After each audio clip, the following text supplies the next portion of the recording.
Olá, como está? Acabamos de chegar para conversarmos com a nossa convidada de hoje. É verdade, hoje temos um tema muito sério, muito importante e que é causa de morte. Ai, 33% nas mulheres, 33% das Pois. mulheres, a causa de morte são doenças do aparelho circulatório. Sabiam disto? Não. Hoje vamos conhecer aqui a nossa convidada, falar com ela sobre isto, saber o que é que nós podemos fazer para não irmos para estes números, que não nos apetecia claro que nada. não, claro que não. Vamos prevenir, vamos cuidar das nossas Exato. belas pernas. Pernas, exatamente. Sim, porque normalmente nas mulheres é muito aqui nas pernas. pernas. Mas a nossa convidada já nos vai dizer. E Cláudia, É assustador, sim. é verdade. Redes sociais. Tu que és a menina das nossas redes sociais, que fica bem nas fotografias, que é isso tudo. Conta-nos o que é que tens para nos dizer. Então, temos o Facebook Conversa de Mulheres e o Instagram Conversa.mulheres.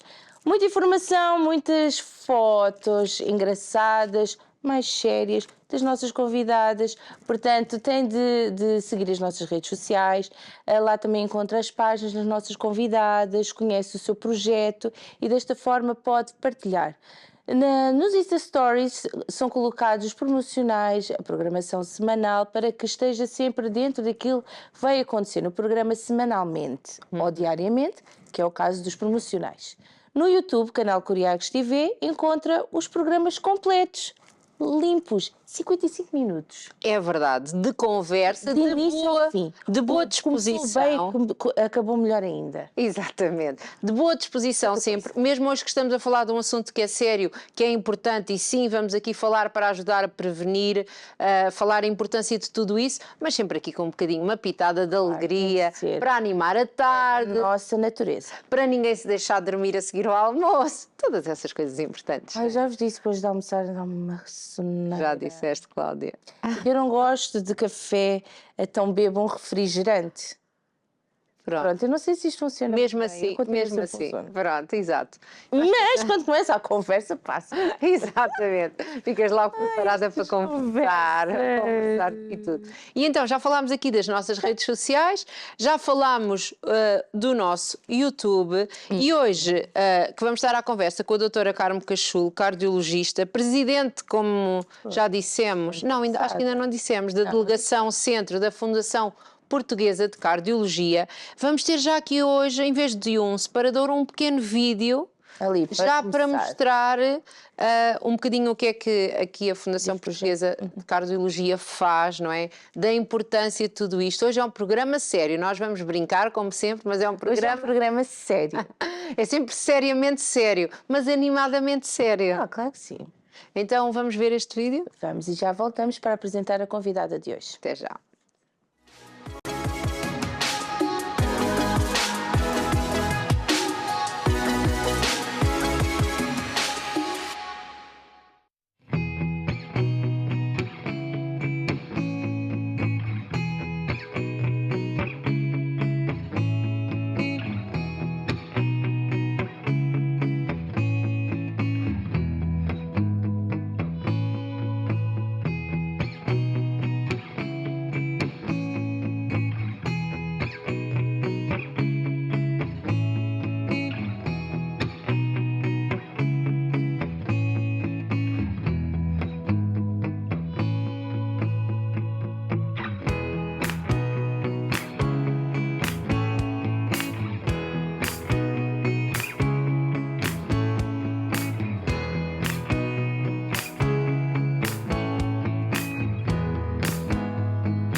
Estamos de volta e agora para apresentar a nossa convidada de hoje, a doutora Maria do Carmo Cachu. Olá, seja muito bem-vinda. Muito obrigada. Cardiologista, presidente da delegação Centro da Fundação Portuguesa de Cardiologia. Isto são muitas coisas. E ainda temos ali um livro. Sim, também escrevo Pronto. nos tempos livres. Muito bem. Pode-nos falar um bocadinho do seu percurso, de onde é que é, como é que surge aqui este desejo, não sei se é desde sempre, como é que surge aqui a cardiologia? Pois eu nasci em 22 de dezembro de 1956. Pertíssimo do Natal. Exatamente, numa pequena aldeia chamada Abrunheira, concelho de Montemoro Velho. Fica, Já lá estive, na Abrunheira. pronto, para quem não sabe, fica no caminho entre Coimbra e Figueira da Foz. É uma aldeia muito altaneira, fica assim no alto, com uma vista para o Vale do Mondego. É muito bonita, apesar de ser uma aldeia singela. Foi lá que eu nasci e foi lá que eu vivi os 3, 4 anos, os meus primeiros anos. Depois eu estive a viver há algum tempo na Figueira da Foz. E mais tarde eu voltei de novo à aldeia porque a minha avó envelheceu e não quis ir para a casa dos meus pais, na Figueira da Foz, e então a minha mãe teve que voltar para cuidar dela. E foi com a mãe e cuidou da sua avó também? Foi a minha mãe que cuidou da minha avó. E a minha mãe e a minha tia, porque a minha mãe tinha uma irmã. E depois eu fiz então a escola primária nessa aldeia. E a partir de ir para o ensino secundário, eu fui de novo para a Figueira da Foz. Foi lá que fiz os 7 anos, porque na altura o ensino secundário era de 7 anos, no Liceu Nacional da Figueira da Foz. Adorei andar lá no Liceu da Figueira da Foz, sou mesmo fã da cidade também. E era uma estudante nata, gostava muito de estudar? Muito, gostava muito de estudar. Não propriamente pelo estudo em si, mas para abarcar novos conhecimentos. Eu tinha mesmo sede de abarcar, mais, não é? de conhecer mais, uma vez que eu tinha consciência que vivia num meio limitado. E então... E numa época que não é a época que nós vivemos hoje, não é? Muito diferente, não é? Mas porque de facto eu tive a oportunidade de conviver com pessoas viajadas, mesmo na minha aldeia havia imensas pessoas de um nível económico elevado e que viviam habitualmente em Lisboa e que vinham ali de férias e assim, eu tive essa oportunidade de contactar com pessoas que eram viajadas e que tinham outros conhecimentos. Então eu sempre tive vontade de ir mais além a nível dos conhecimentos. E uma das maneiras que eu achava era pela leitura. Pronto, e então eu lia muito, muito mesmo. Eu devorava livros e revistas e tudo o que houvesse para, Exatamente. lá está, para ter mais conhecimento. Exatamente. E já se imaginava a ser médica? Não, ou quando é que surge aqui a medicina na sua vida? Ou na sua paixão? Não sei. Surge mais tarde, já no final do liceu. Eu na altura não ambicionava ser nada de especial. Eu só gostava de saber, de estudar, de aprender, e a oportunidade de andar naquele liceu para mim era mesmo fantástica. E é uma coisa que lhe faz brilhar os olhos, é muito engraçado estar a falar do liceu. Eu sou assim, apaixonada pelas coisas que gosto. Sim. E de facto, para mim, eu agradeci várias vezes aos meus pais e também a Deus a oportunidade que eu tive de frequentar aquele liceu. Era um liceu com ótimo ambiente, adorei os meus colegas e também os professores também estavam próximos de nós. Condição que não era muito habitual naquela época, pelo que eu ouvia descrever noutros locais. Ali não, portanto, os professores eram muitíssimo bons, muito bons professores. O ambiente era muito agradável com os colegas e também até com os auxiliares. Durante todo o tempo do liceu, para dizer que eu frequentei sempre o mesmo liceu e sempre a mesma turma até ao 5º ano do liceu. Depois é que tivemos que nos misturar por causa das escolhas que nós fizemos, não é? Das áreas, não é? Não sei se se chamava áreas na altura. Sim, pronto.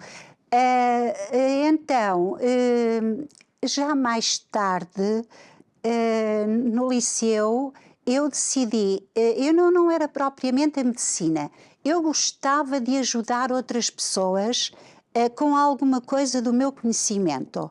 Eu não tinha bem assim um papel definido. Eu notava que estava a ser tão ajudada por outras pessoas, E queria nomeadamente pelos retribuir. professores, até pelos meus colegas, porque os meus colegas tinham a oportunidade de andar em escolas paralelas a aprender línguas e tudo isso, e eu assimilava todos esses conhecimentos e gostaria de ter uma profissão que me ajudasse a fazer algum bem para a sociedade, não é? Então eu comecei assim a pensar e escolhi medicina. Pronto. Mas isto de escolher a medicina, na altura também devia ser ter médias altas, não é? Porque não é qualquer pessoa chega e escolhe medicina. Era uma boa aluna. Pronto, portanto, as notas não eram um problema. Não, eu era uma boa aluna, apesar das notas daquela época não serem como as notas de hoje. Portanto, agora as notas estão um pouco inflacionadas, Ok. embora, claro, Como o preço das casas. a escala foi sempre de 0 a 20, ou pelo menos Sim, na altura claro, era assim, sim. mas os professores eram um bocadinho... No meu secundário também era assim. Era um não sei se bocadinho, ainda há fugiam um bocadinho às notas mais altas. Sim. Mas eu era uma aluna boa. E então eu escolhi medicina. Acontece que eu fiz o 7º ano no ano do 25 de Abril. Pois. E, entretanto, eu era para ir no ano seguinte para a universidade. E inscrevi-me no curso de medicina e assim. Na altura havia um exame de aptidão, mas dispensava desse exame quem tinha média 14 ou superior, média de 14 ou superior. Pronto, mas só que nesse ano a universidade não abriu. Não abriu e eu, entretanto, fiquei em casa dos meus pais e pensei, abriram umas inscrições para fazer serviço cívico naquele ano. E eu inscrevi-me, depois fui chamada integrando um grupo de outros alunos de medicina, todos, ou que se tinham candidatado a medicina. Sim. Éramos 5, numa outra aldeia, que agora é vila, do mesmo concelho, para ir ajudar as pessoas. E agora, de facto, as pessoas já pensam de forma diferente, mas para ir ajudar as pessoas nos cuidados sanitários, com a sua casa, com os animais, com o distanciamento que era necessário entre a casa e os animais, porque anteriormente os animais estavam muito próximos, não é? E depois fomos, tivemos assim umas aulas rápidas de aprendizagem intensiva para que aprendêssemos a matéria que teríamos que passar às pessoas, àquela população. E foi muito interessante, foi mesmo muito interessante. Era uma área em que eu não estava focada, nem tinha esses conhecimentos, mas depois adquiri-os e até li bastantes documentos sobre isso. E foi muito interessante as duas coisas. O convívio com aqueles colegas, 2 eram mesmo daquela localidade. Até é engraçada essa história, porque foi-nos cedida um espaço de uma escola para nós ficarmos, mas 2 rapazes, nós éramos 3 raparigas e 2 rapazes. E 2 rapazes eram mesmo daquela localidade e a mãe de um deles foi-nos visitar, foi-nos conhecer. E depois disse, não, vocês não ficam aqui. Vocês, os rapazes tinham onde ficar, porque claro. Tinham a casa deles, não é? As meninas não ficam aqui, vão todas para a minha casa, porque eu não vos deixo ficar aqui nestas condições. Claro.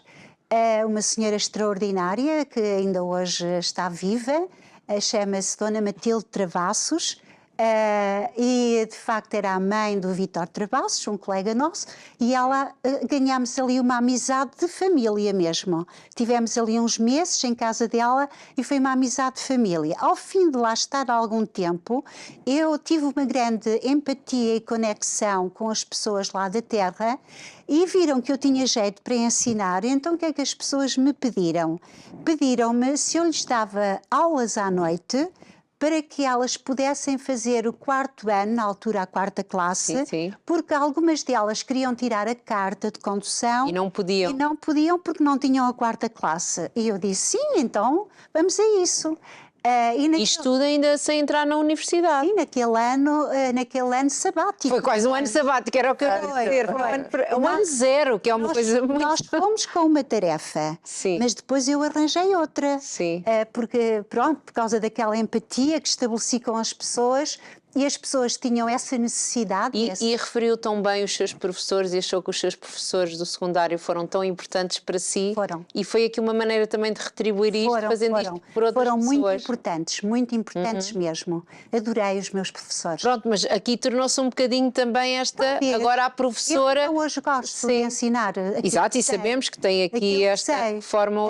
E então, pronto, eu aceitei inscrições e agora já não me recordo muito bem, mas penso que foram 12 adultos que eu aceitei, comecei ali a saber o que é que eles sabiam, não é? Adquiri o programa da 4ª classe e pronto, ele fez a exame. Naquela idade, na idade adulta, o exame eram as pessoas que se candidatavam ao exame, mas candidataram-se todas em simultâneo, foram todas a exame, todas passaram muito e todas adquiriram, então... Maravilha, não é? A 4ª Muito classe, bem. que hoje em dia é muito pouco, mas naquela altura era muito, Sim, eram para as outros pessoas tempos. mudarem de vida, não é? Sim, sim. Era assim. Pronto. E então, e depois, conseguiu entrar em medicina, como é que surge aqui a cardiologia? Já no final desse ano, o meu colega, esse tal colega em casa de quem nós estávamos, disse assim, olha, o melhor é nós inscrevermos noutro curso, porque pode não abrir novamente a Faculdade de Medicina e nós ficamos assim outra vez sem orientação e sem rumo. Então o que é que nós fizemos todos? Todos, penso que foram, eu pelo menos fomos fazer a inscrição e o exame para professor do ensino primário. Ok. E fomos aprovados e até nos inscrevemos. Já lá andávamos há uns dias, já em aulas, quando tivemos então a resposta da Faculdade de Medicina que ia abrir. Pronto, fui para a Faculdade de Medicina, os primeiros anos são sempre assim uns anos, muita teoria. Sim. Os primeiros anos são muita teoria. É bom que os médicos saibam muita coisa para nos tratarem bem, não é? Senão... Apesar disso, eu gostava, porque eu trazia uma ótima preparação do liceu, a nível da física, que é logo uma primeira cadeira que nós temos, que é física médica. Eu trazia uma ótima preparação, não me custou nada fazer essa parte. A parte das anatomias é assim um bocadinho mais, era mais difícil um bocadinho para mim, porque é tudo decorar, tudo decorar. É o que as nossas médicas, não é? Todas falam da anatomia, o cadeirão da anatomia. Então, eu gosto de compreender para poder fixar, não é? Claro. E aquilo é assim bastante, é uma matéria para quem tem muito boa memória. Sim.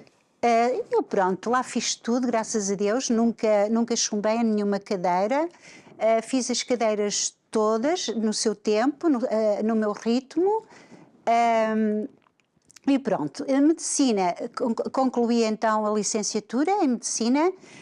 Quando foi no 4º ano da faculdade, havia 2 hospitais que davam o ciclo clínico.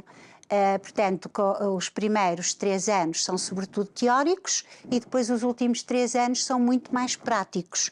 E como nós éramos muitos alunos, havia 2 hospitais para onde nós nos podíamos distribuir. E eu fui para um hospital, havia o hospital universitário onde nós estávamos e havia um outro hospital, que era o Hospital Geral, onde nós ouvíamos falar que lá está, havia mais proximidade entre os colegas e os professores e os médicos.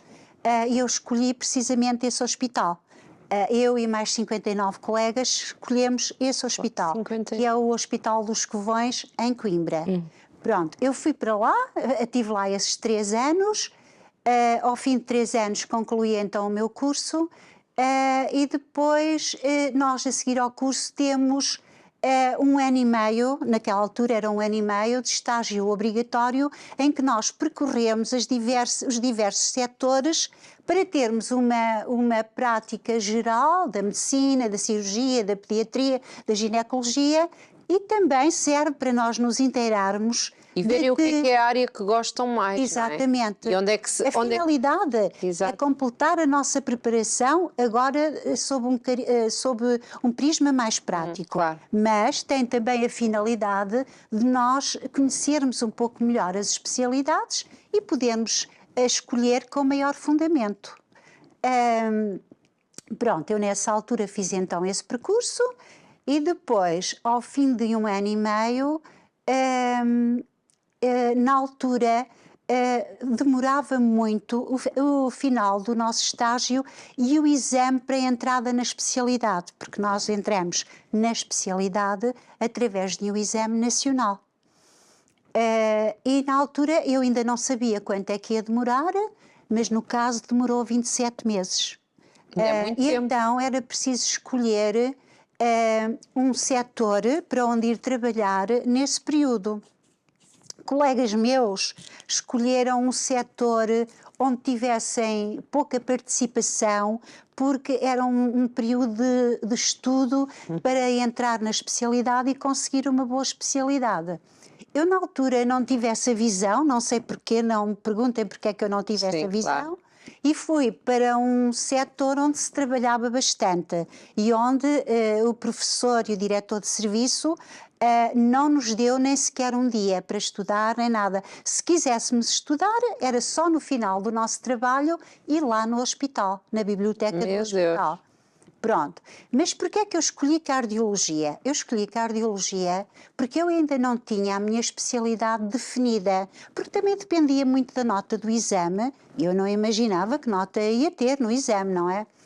Mas o diretor de cardiologia do nosso hospital era uma pessoa fantástica, fantástica no sentido em que tinha, portanto, ele tinha um carisma, portanto, vocacional, pedagógico, didático impressionante. Ele ensinava muito bem e já tinha sido meu professor durante o curso de 2 cadeiras, de propedêutica médica e de cardiologia. E eu gostei muito. Mais uma vez um professor a marcar a sua vida. Gostei muito da forma como ele ensinava, como ele nos explicava. Eu gostei muito e então eu pensei, pronto, vou para a cardiologia, porque de todos os professores, apesar de haver lá muito bons professores, esta matéria, digamos, eu sou uma pessoa muito ativa e a cardiologia é para pessoas ativas. Claro. E então, pronto, eu fui para lá, estive lá aos 27 meses, na altura fazia tal e qual o que os meus colegas internos da especialidade faziam, pronto, e depois fiz o teste para entrada no exame, tive nota suficiente e entrei. Entrei na cardiologia. E então, hoje pertence à equipa médica do Serviço de Cardiologia do Centro Hospitalar e Universitário de Coimbra, não é?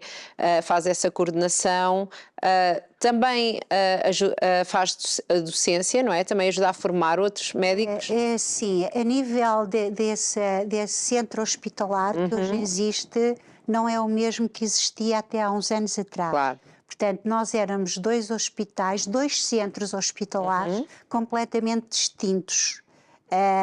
Embora pedíssemos a colaboração do hospital universitário quando isso era necessário, nomeadamente a nível da cirurgia cardíaca, que o nosso hospital não tinha cirurgia cardíaca. E era lá que eram operados os nossos doentes. Porém, a determinada altura, houve uma fusão dos hospitais e os serviços ainda se mantiveram, portanto, independentes, mas depois houve progressivamente uma união e neste momento o diretor de serviço é só um e é só um serviço de cardiologia. Daí que está essa nota do de que eu pertenço ao Centro Hospitalar e Universitário de Coimbra. Porém, eu sempre trabalhei no hospital. Okay. Era aí que eu coordenava, nesse hospital, porque existe o diretor de serviço que coordena todo o serviço, não é? Muito. Pronto, e foi aí. E então, conte-nos aqui, cardiologia, pensamos pensamos só não, ou no geral pensa só no coração. Sim. E já sabe que é uma coisa muito importante, porque aqui é o nosso órgão, o nosso músculo principal, tudo, não é? Mas cardiologia não é só o coração, não é? Há todo este aparelho circulatório. A cardiologia é todo o aparelho circulatório e todo o corpo humano.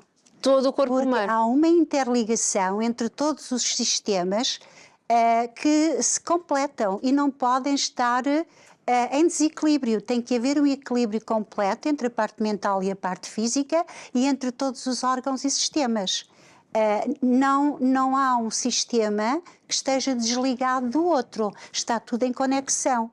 E, portanto, o aparelho circulatório é, de facto, um dos aparelhos importantes, mas são todos importantes. Claro, claro. A importância dele advém de ser o primeiro aparelho na vida intrafetal, não é? A adquirir alguma maturidade e o coração começa a individualizar-se e a bater, sendo o primeiro órgão. E é das coisas que nós primeiro ouvimos, não é? Num bebezinho é logo parece um comboiozinho, muito rápido. E também, como sabem, será o último, sim, não é? Porque quando deixa de bater... É sinal que fomos. Então, mas de facto o sistema cardiocirculatório está em conexão com todos os outros sistemas, não é? E são indissociáveis. E então, hoje falando um bocadinho aqui de doenças cardiovasculares, não é? Sim. Que doenças é que são estas que até vimos aqui têm uma taxa de mortalidade muito grande, principalmente nas mulheres? E hoje estamos aqui numa conversa de mulheres. Exatamente. Portanto, as doenças cardiovasculares continuam a ser a primeira causa de morte na Europa. Mais ou menos 46% das mulheres morrem de problemas do aparelho cardiocirculatório. Que eu não fazia ideia, confesso. Sim, quantos a ver assustadores. E 33% dos homens. Pronto. Na Europa. Embora em Portugal a taxa seja um bocadinho mais baixa, pelas medidas que se têm implementado, e têm sido vários os grupos, as sociedades que se têm empenhado nesta tarefa da prevenção, porque a prevenção é o fundamental neste tipo de doenças. E sabe-se que mais ou menos 80% destas doenças se podem evitar ou atrasar, porque inevitavelmente estas alterações vão acontecer. Pronto, mas, então explique-nos o que é que são estas alterações. Eu vou explicar, mas só para completar isto, e elas vão aparecer tanto mais cedo quanto mais e piores forem os nossos fatores de risco. Como ia dizer, em Portugal, essa realidade é ligeiramente diferente, mas ainda assim muito má. Por exemplo, em Portugal, as doenças cardiovasculares e cerebrovasculares são também a primeira causa de morte nas mulheres, mas a sua taxa é um bocadinho mais baixa que na Europa. Sim. Aqui em Portugal anda à volta dos 33%. E nos homens, esse primeiro lugar já foi ultrapassado pelas doenças oncológicas que têm agora a primazia nos homens. Portanto, a realidade portuguesa é neste momento um bocadinho diferente da realidade europeia. E então... E porquê aqui as mulheres com com uma percentagem tão grande e ser esta a primeira causa de morte? Sim, pronto. Existem algumas diferenças. A mulher não é igual ao homem. Claro. Sim. E é isso. A nível do aparelho circulatório também se registram algumas diferenças. A hipertensão arterial é bastante frequente na mulher. Que é um dos fatores de risco, não é? Sim, que é um grande fator de risco. E está descrito que o seu malefício parece ser mais grave na mulher. Apesar de ser tão grave no homem e na mulher, mas parece ser mais grave. Parece que há um número de mulheres hipertensas que têm maior risco de desenvolver infarto do miocárdio. Por outro lado, o tabagismo também parece ser mais nefasto na mulher. Que engraçado, não é? Sim, que é que será? Também esse fator de risco, que é também um fator de risco muito importante, parece ser bastante mais grave na mulher. E há uma série de considerações, também a sua condição de mulher O ciclo hormonal e todas estas coisas que temos. Normalmente, na idade fértil, a mulher está de alguma forma protegida pelo seu nível de estrogénios. Eu achei muito engraçado, li isso quando estava aqui a preparar-me Impressionante. e achei muito engraçado isso. Os estrogénios são uma hormona produzida pelos ovários e que atinge o seu máximo na idade fértil, não é? Mas o nível não é igual ao longo de todo o ciclo. Há uma ondulação da sua secreção. E esta hormona tem um fator de proteção sobre os vasos sanguíneos.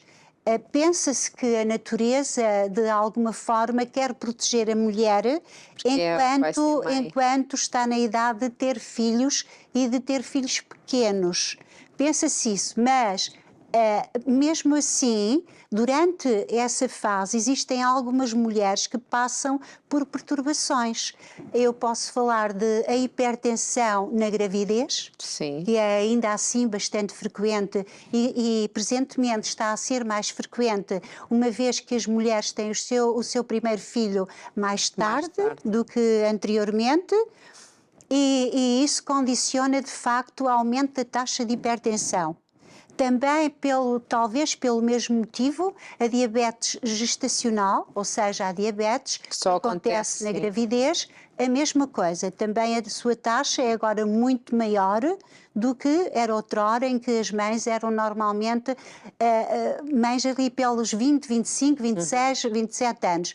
Hoje, como sabem, muitas mulheres têm os primeiros filhos para além dos 35, que já é por si mesmo... Tem aqui uma. Um fator de risco. Primeiro e único. Já é por si só um fator de risco. Para além disso, portanto, algumas patologias, e aí já entramos no campo da patologia, como por exemplo os ovários poliquísticos. Há muitas senhoras e jovens que têm ovários poliquísticos e esse tipo de alteração condiciona uma perturbação na segregação dos estrogénios e, como tal, essas pessoas têm maior risco de desenvolver os tais fatores de risco. E para outro fator é a menopausa em si mesma. Que faz baixar o estrogênio, não é? Exatamente, e a menopausa precoce. Quando há uma menopausa precoce, devido a alguma doença, não é? Portanto, a mulher... Porque é que, portanto, por esses fatores que eu acabei de dizer e também pela sintomatologia, a mulher é por natureza mais resistente a queixar-se. Pronto, a mulher, os homens normalmente têm uma dor e avisam logo e tudo isso. A mulher não. Ai, tenho uma dor, mas... Pronto, vão andando. Mas eu acho que as mulheres já passam tantas dores. O próprio ciclo menstrual já tem alguma dor. Depois que vem uma dor de cabeça. De forma que normalmente recorrem mais tarde ao hospital. E como se sabe, nas doenças do aparelho circulatório, o tempo faz toda a diferença. Faz toda a diferença, não é? Então a mulher... Acontece que vai mais tarde para o hospital e isso faz toda a diferença a nível de tratamento. Por outro lado, os sintomas da mulher são mais atípicos que no homem. Porque normalmente, por exemplo, um infarto do miocárdio pode ocorrer com alguns sintomas. O quadro clínico não é igual de pessoa para pessoa. Porém, existem sintomas que são característicos.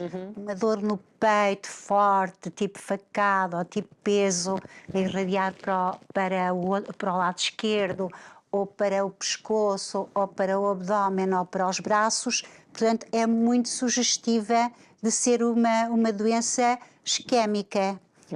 Na mulher, esses sintomas são muito mais abstratos.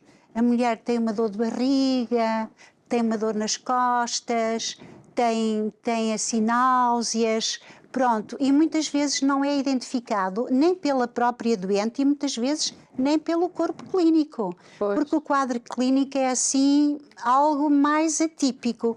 E então, normalmente o diagnóstico é sempre mais tardio. Como é mais tardio, portanto, quando se trata, já existem sequelas que vão ficar para a vida. Por outro lado, a mulher também tem uma característica anatómica que também não é muito favorável. Na mulher, os vasos são mais fininhos e a doença vascular na mulher atinge vários vasos e vasos mais fininhos. Isso é mais difícil de tratar, porque quando, por exemplo, um homem tem um infarto do miocárdio e é um grande vaso que está obstruído, rapidamente se faz um exame que é um cateterismo e em que se pode desobstruir esse vaso. Pronto, e a pessoa, se for feita em tempo útil, praticamente fica bem se tiver posteriormente os devidos cuidados, claro, não é? De vigilância e de correção dos fatores de risco. A mulher isso não é bem assim, trata-se um vaso, mas fica doença no outro e depois são vasos fininhos e é difícil lá chegar. Enfim, por isso é que neste momento a mortalidade por doenças do aparelho circulatório é mais elevada na mulher. E por isso, como já nos disse, aqui temos que apostar muito na prevenção, não é? E a propósito disto da prevenção, temos aqui um outro vídeo para mostrar, já mostrámos um aqui promovido pela Fundação Portuguesa de Cardiologia, Delegação Centro, que representa, não é? Aqui a Coimbra Unida pelo Coração. Sim. Vamos ver este vídeo e depois vamos pedir para comentar e falar, dar-nos aqui mais algumas dicas e estratégias, está bem? Pode ser? Pode. Então vamos ver.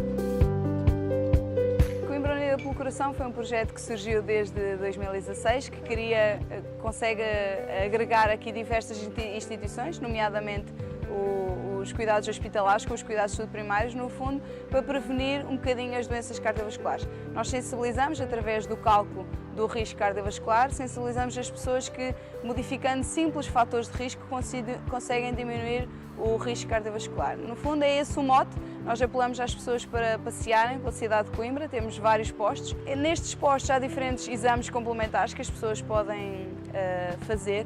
Aqui neste posto temos o eletrocardiograma e o ecocardiograma, que não é tão fácil e acessível a todas as pessoas, portanto as pessoas conseguem ter aqui uma espécie de uma consulta de cardiologia. Mas no fundo estamos aqui a sensibilizar as pessoas para os diferentes fatores de risco. O grande objetivo deste projeto é fomentar a literacia em saúde, e porque achamos que as pessoas, tendo mais conhecimentos sobre o que é a doença cardiovascular e quais os fatores de risco que podem ser evitáveis, conseguem prevenir as doenças cardiovasculares. A intervenção não termina aqui. O projeto implica a introdução destes dados todos que recolhemos no processo clínico do utente. Depois de introduzidos no processo clínico do utente, é feita uma avaliação da vigilância de saúde nos cuidados de saúde primários, o que permite a referenciação através da equipa de saúde familiar. Portanto, alguém que não tenha vigilância de saúde adequada nos cuidados de saúde primários é convocado para melhor vigilância.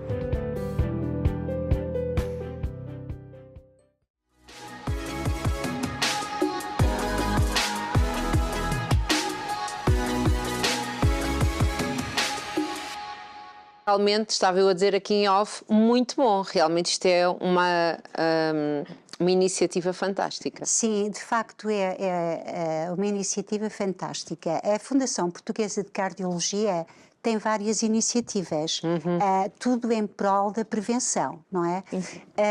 Este projeto Coimbra Unida pelo Coração é coordenado por uma enfermeira, porque a equipa, eu estou aqui como presidente, sim, mas é toda uma equipa que trabalha, claro, não é? Claro, claro. É constituída por médicos de cardiologia, de medicina interna, de medicina geral e familiar, por enfermeiros hospitalares e enfermeiros também de professores, que estão na carreira docente. E normalmente temos uma pessoa da Fundação a coordenar cada projeto.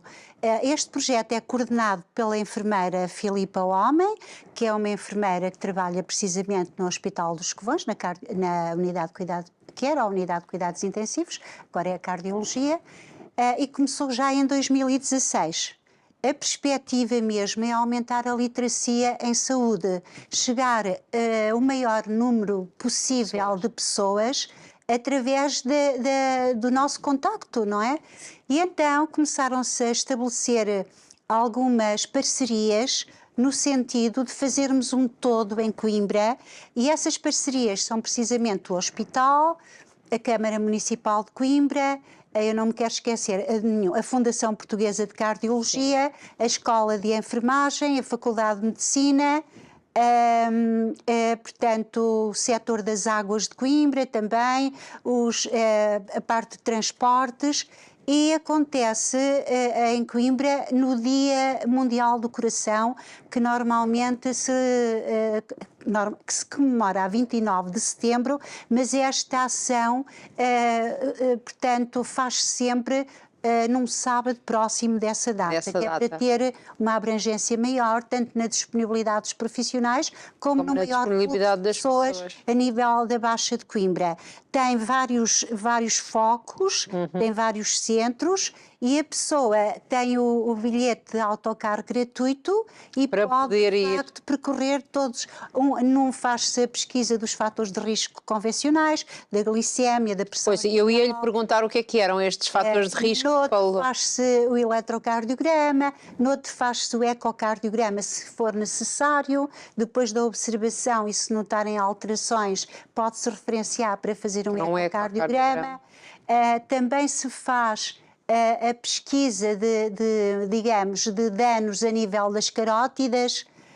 Eu vou evitar os termos técnicos, não é? Sim. A nível dos vasos também se faz um Doppler carotídeo, sim, porque um dos vasos, os vasos que vão para a cabeça passam aqui no pescoço, claro, à frente e atrás, não é? E para saber se os vasos estão de facto íntegros ou se já há sinais da tal aterosclerose, que é o termo que significa que o interior dos vasos já não está são, não é? Sim. Pronto, e fazem-se...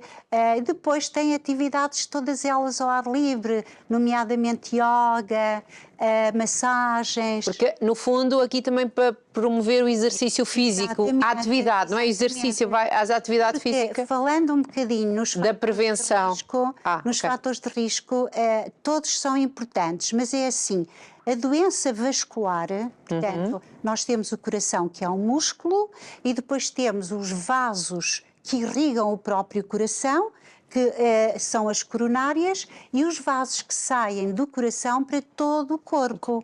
Ora bem, logo quase a partir da infância, logo para os 3, 4 anos, a camada interior dos vasos, das artérias, que é a chamada endotélio, para quem começa a ler estes assuntos, o endotélio é a camada interior, a camada interna dos vasos.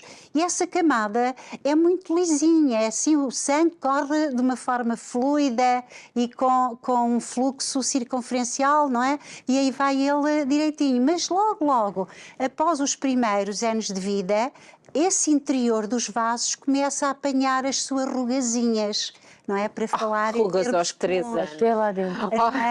E então começa, digamos, o interior dos vasos começa assim a ficar rugoso e às vezes, por alguns mecanismos, há uma pequenina fissura e então o organismo tem a capacidade de se defender fechando essa fissura. E o que é que se forma ali? Um coágulozinho, não é? Portanto, ou por alterações a nível do próprio vaso, ou por deposição de gordura, o interior dos vasos vai perdendo aquela frescura, não é? E vai ganhando alterações que nos vão acompanhar ao longo da vida. Ora bem, essas alterações são tão precoces quanto mais e piores forem os nossos fatores de risco. Há um grande que é importante, que nós ainda não podemos modificar, que é o fator genético. Exatamente. É? Esse já nascemos com ele, não é? Por enquanto ainda não é muito modificável. Depois existem os fatores que são modificáveis, não é? A hipertensão arterial é um deles. A população mundial abusa muito do sal. Isso está contido em todos os alimentos. Há Mesmo muito coisas que sal. pensamos que não têm sal, têm Exatamente, é o na sua sal composição. escondido Exatamente. no pão, nos alimentos enlatados, pronto, em todos os alimentos.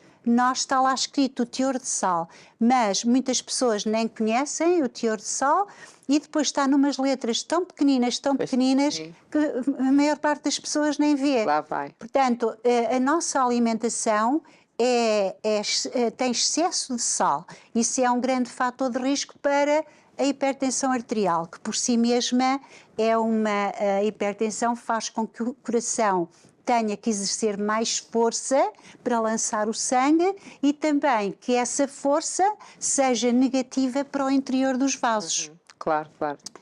Fumar, ainda há bocadinho Sim. falámos, que é outro fator muito negativo para o interior dos vasos, porque os produtos tóxicos, a nicotina e todos os outros, que são imensos produtos tóxicos que têm o tabaco, têm a função de contrair os vasos sanguíneos e de levar à produção de substâncias que são em si mesmo constritoras, apertam os vasos sanguíneos. Para além de lesarem o interior, elas também são constritoras, diminuindo assim a alimentação dos tecidos.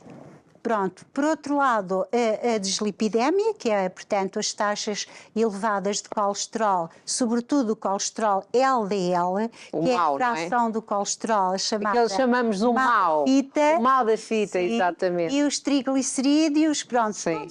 todos os fatores dos lípidos. Portanto, aqui tudo a alimentação já vai ajudar. E mesmo a atividade física também ajuda A atividade física a funcionar melhor. Que é um fator de risco que é muito, muito negativo a nível da parte vascular, não é? É muito negativo. Um exercício físico de uma forma continuada, meia hora por dia, uma caminhada, portanto, com afinco, vigorosa, ou uma corrida, ou andar de bicicleta, ou nadar, ou dançar, uma atividade tenha algum vigor, mas claro que esse vigor deve ser também consoante a possibilidade de cada um. Quem não tiver muito vigor faz com menos vigor, até pode fazer algum exercício deitado, não é? O que é preciso é fazer exercício e isso consoante as nossas capacidades. Também não é uma pessoa que nunca fez exercício nenhum e agora põe-se aqui toda começa agora a fazer maratonas, não é? Sim. Se é sedentário há muito tempo, tem que fazer um exame médico antes de começar a sua atividade física. É para não estragar o coração também. Exatamente. Ele também não está E depois eu quero aqui falar de um outro fator que é ainda pouco falado, mas que é considerado hoje o quarto fator de risco, que é a poluição. A poluição hoje em dia, através de todos os seus produtos tóxicos que nós respiramos, sobretudo através da pele e do sistema respiratório, pronto, E que nós nem damos conta, não é? Nas cidades. Sim, às vezes damos. Porque se nós vimos de uma aldeia e entramos numa cidade, logo o nosso nariz sente ali alguma coisa, não é?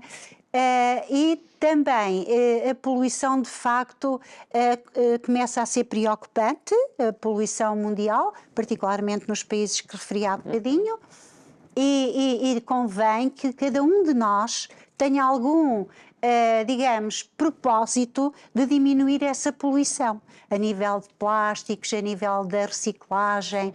Bem, eu não vou aqui falar sobre isso, porque há tantos programas sobre isso. E temos que agora... É muito importante. Sim. Outra alteração que também é muito importante são as alterações climáticas. As ondas de calor e as ondas de frio, ou seja, as temperaturas extremas, são muito negativas para o coração. Isso não fazia ideia. Está também documentado que é nessas temperaturas extremas que ocorrem mais eventos a nível do aparelho cardio e cerebrovascular. Que engraçado, não fazia ideia. É, muita parte. E então, falando aqui, estamos mesmo quase a terminar sobre a Fundação Portuguesa de Cardiologia, que já nos explicou que tem então estas ações e outras, não é? Sim, sim. Aqui sempre com este objetivo da prevenção, o que é que as pessoas podem esperar, como é que podem contactar, como é que podem participar, saber eventos, tudo isto aqui. Ora bem, a Fundação Portuguesa de Cardiologia tem um site e tem a sua página no Facebook. Basta colocar Fundação Sim. Portuguesa de Cardiologia. Estão sempre a sair flyers, não é? Com informação, com não é? informação, também com os eventos que temos distribuídos, porque a Fundação Portuguesa de Cardiologia é uma organização nacional, sem fins lucrativos, e depois tem as delegações, não é? Exato. E cada delegação tem as suas ações próprias, mas também existem ações próprias da Fundação a seu nível nacional. Pronto, estamos agora a fazer uma ação que eu acho importantíssima e está a ser feita em colaboração com a Sociedade Portuguesa de Cardiologia. A Sociedade Portuguesa de Cardiologia, a Fundação Portuguesa de Cardiologia, fez um projeto que também se chama um projeto de literacia, que tem o nome O Coração Bate Saudável. É um projeto dirigido às crianças do quarto ano,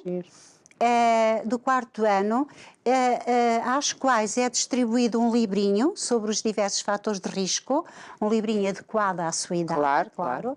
E para os professores foi feito um manual no sentido de lhes proporcionar uma forma de ensinar as crianças a estarem preparadas para aprender o que são os fatores de risco e para chamarem a atenção em casa às suas famílias, aos seus amigos e nós, da Fundação Portuguesa de Cardiologia e da Sociedade Portuguesa de Cardiologia, estamos disponíveis para ir às escolas, portanto, elucidar todas as dúvidas que tenham, ver também o feedback, como é que está a correr.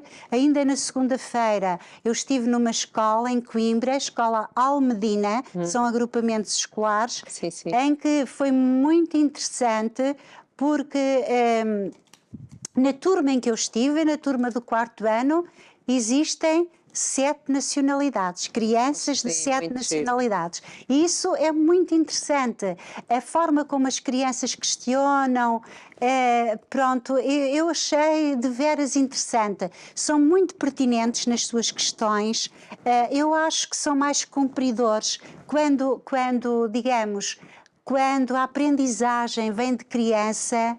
Acho que é importante. É uma coisa que já está aqui sedimentada.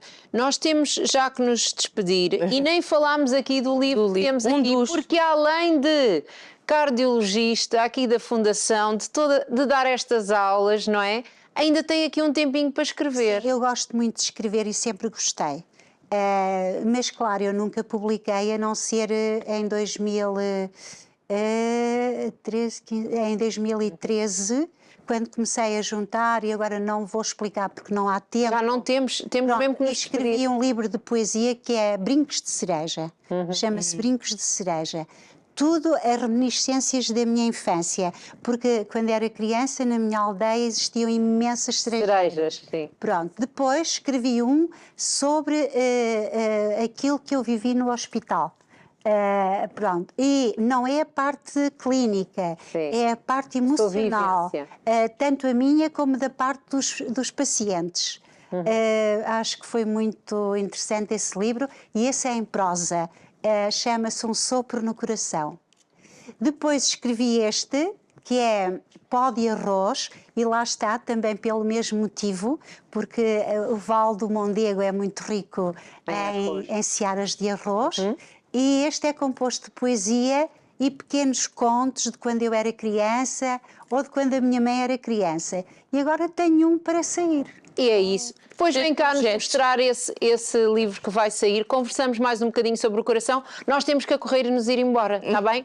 Um grande beijinho, foi um gosto de conhecê-la. Muito obrigada, igualmente. Então, Foi hoje estar aqui. tivemos a doutora Maria Carmo Cachulo, que é apaixonada pelo aquilo que faz. Exatamente, que nos deu aqui muitas dicas, toda a gente a cuidar desse Alerta, coração, muito bem, a não ter, tentar evitar aqui estes fatores de risco, não é? E nós voltamos no próximo dia. Pelas 15 horas, contamos consigo e siga as nossas redes sociais para que não perca nada. Com carinho também cuidamos do coração. Claro.